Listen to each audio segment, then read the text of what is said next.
Voici maintenant le corrigé de l'exercice 16 de la même série sur les intégrales. Donc, soit f et g deux fonctions contenues sur l'intervalle i égale à b est tel que f est décroissante sur i. G de i est inclus dans 0, 1. Donc, g de x est positif. On a deux intégrales, plutôt trois intégrales. Lambda ab g de t dt, g de x ax g de t dt et grand f de x, c'est l'intégrale de a à a plus grand g de x f de t dt moins ax f de t fois g de t dt. Montrer que f et g sont dérivables sur i. Pour la fonction grand G, on a g est contenu sur ab, donc grand G est dérivable sur i. I est égal à l'intégrale à l'intervalle ab. Pour la fonction grand f, on a grand f de x égale intégrale de a à a plus g de x f de t dt, moins ax f de t dt. Là, je vais poser donc une première fonction grand f1 par exemple, qui est égale intégrale de a à a plus g de x f de t dt. Et grand f2, ax f de t dt fois g de t dt. Étudions la dérivabilité de chacune des fonctions. Pour la fonction f1, f1 de x égale a plus g de x f de t dt.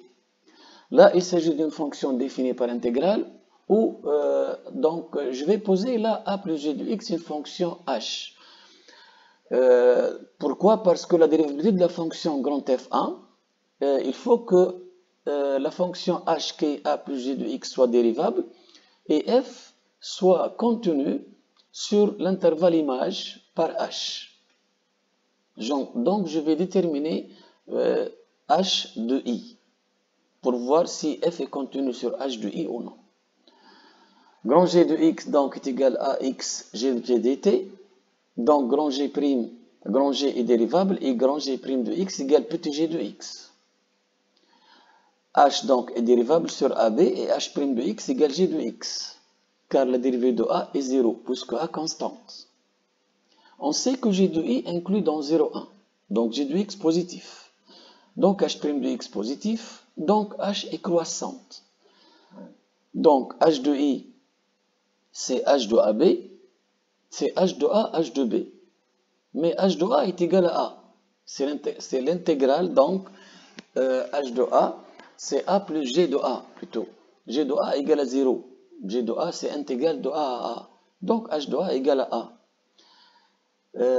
Déterminons donc h de b.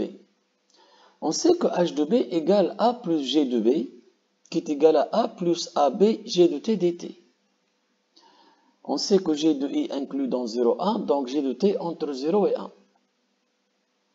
Donc, g de t intégrale ab g de t dt entre 0 et intégrale de a à b dt. Donc, intégrale de a à b g de t dt inférieure à la primitive de 1, c'est t entre a et b. Donc, on obtient ainsi 0 inférieur à ab g de t dt inférieur à b moins 1. Ajoutant a aux trois membres, on obtient a plus ab g de t dt inférieur ou égal à b. Donc, a inférieur ou égal à h de b inférieur ou égal à b. Et finalement, h de b appartient à i. Donc, h de i est inclus dans i.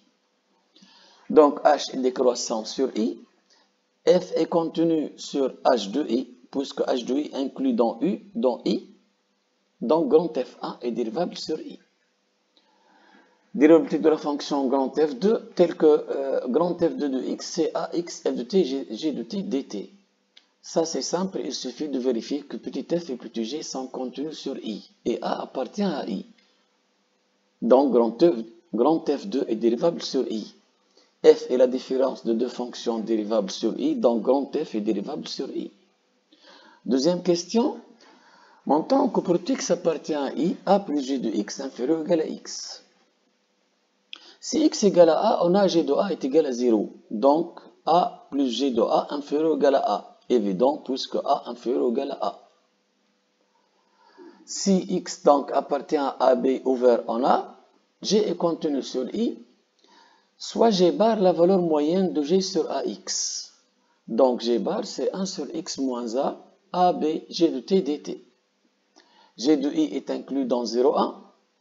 Donc, G de t est entre 0 et 1. Donc, G bar est entre 0 et 1. Donc, 0 inférieur ou égal à 1 sur x moins a, intégrale de ax G de t dt inférieur ou égal à 1, qui c'est G bar.